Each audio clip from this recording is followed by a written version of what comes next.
Hey everyone, Brian here with Guitars, Whiskey, and Golf. I thought I'd do something completely different today and take you on a tour of my whiskey collection and my basement and give you a little insight into what I have in my collection and what I'm enjoying these days. So sit back, relax, and let's take a look at some good whiskey. All right. All right, so I'm going to call this station number one. So we've got some Bookers, a couple of nice Larceny barrel proofs. Got a Lucky 7, the Jokester, which is a delicious bottle. Big fan of Lucky 7. If you haven't had any Lucky 7s, highly suggest you get at least one in your collection. Really, really delicious. We've got a Ben Holiday. That's the red wheat. The Bardstown Bottled and Bond Bourbon, the Fusion Series, the Wheated. And then back here, I've actually got a Maker's Mark. That's a 2022. That's the BRT 02. Down below, that's my Barrel Craft Spirits collection. We've got a little Dovetail, a little Seagrass, Gray Label Seagrass. That's 16-year-old rye whiskey right there. Barrel Foundation. Barrel Foundation is amazing stuff, and it's the most affordable Barrel Craft Spirits bottle out there at $50. Highly suggest it. Got Barrel Batch 27. We've got some Vantage back there. And I've also got an experimental series of Barrel Craft Spirits that's 99% corn. Really interesting. Almost like an old Carter. Then down below, got some bonded Jack Daniels rye, bonded triple mash, a barrel proof Jack Daniels, the bonded Tennessee whiskey, a couple of bottles of New Riff tucked back there. New Riff is one of my favorite distilleries. I've got a malted rye right now, and also I've got a single barrel bourbon. Can't say enough about New Riff. Everything they do is just very, very good. If you don't have a New Riff in your collection, get at least one bottle. The Balboa Rye, highly suggest that one. Tremendous. I finished mine off, so I got to get another one. All right, on to the next area. Before we move on to the next area, got some artwork on the wall. The great Reggie Jackson. I'm a huge Yankee fan, born and raised in New York, so picked up this painting of him a while back. Really enjoy that one. All right, let's call this station number two. We've got the classic Henry McKenna 10-year-old. Got a Russell single barrel, also another Russell's single barrel private reserve. This is an autographed San Francisco bottle it's autographed by Brock Purdy. Nice to have that. Got a Knob Creek 12, a special edition Knob Creek 9, the Longhorn edition. And then back there, we've got a Knob Creek single barrel. Got Whistle Pig Piggyback Rye. I'm actually not a big fan of it. I think it'll be good for cocktails, but a little bit disappointed as a sipping rye. Got Ben Holiday, the Missouri Bourbon.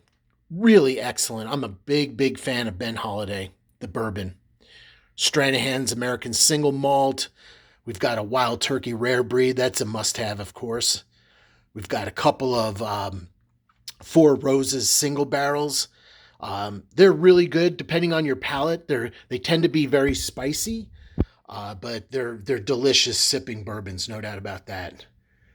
And a little bit more artwork. We've got some Yankee stuff. I love these tin tackers, little tin signs, beer signs, classic Coors sign. And then, of course, my son went to KU, so we're all big KU fans here. All right, this is station number 3, we're calling it. This is actually where I film all of my bourbon reviews, whiskey reviews, sitting right in that chair. And zooming in over here, we've got some more tin tackers on the wall, Leinenkugels from Chippewa Falls, Wisconsin, little Blue Moon. Nice little painting there of Blanton's. And then starting here, we've got a Lucky 7 14 Proprietor. Amazing stuff. Another bottle of Stranahan's. This one was finished in Sauterne, a very, very delicious American single malt. Got a Doc Swinson's Rye, an Eagle Rare. The legendary Babe Ruth, the man himself.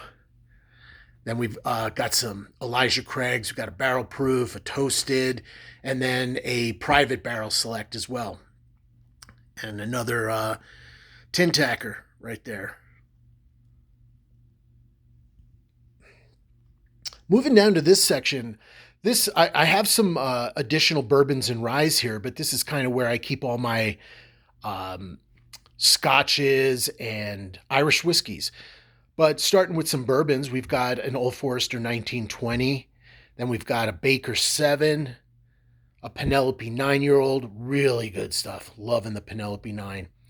And an interesting rye, 100% rye, Woody Creek, a Colorado rye, by the way, very delicious. Um, I compare it to the Whistle Pig Piggyback, which is also 100% rye. The Woody Creek blows it away, and they're the same price. So if you're looking to experiment with 100% rye whiskey, try that Colorado Woody Creek at $50. It's way better than the Whistle Pig Piggyback. We've got a Belvenny Scotch, the Double Wood. We've got a Macallan 12. This is a Sealbox exclusive, one of their straight bourbons. Interesting bourbon. Irish whiskeys, we've got a Redbreast 12. My favorite Irish whiskey of all time, Yellow Spot. Man, I'm so sad with what's gone on with pricing with Yellow Spot. That's up to $130 now. So that's pretty much off the table for me. I used to be able to get it for like $90, but now it's $130, and it's just crazy.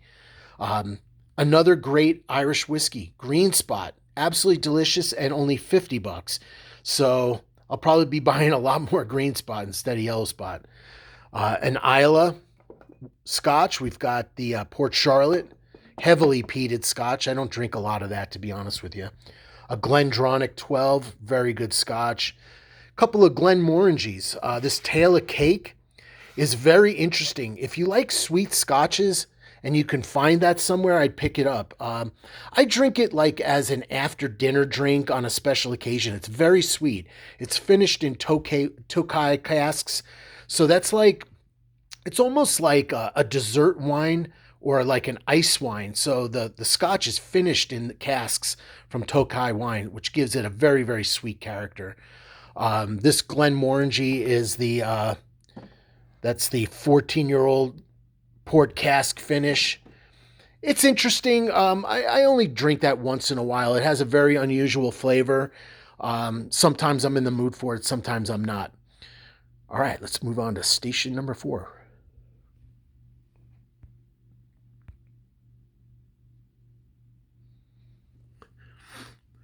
All right. Moving over to station 4. Very interesting whiskey here. Botka, 1928. This is a rye whiskey that's also blended with 2 types of brandy, Calvados and Armagnac.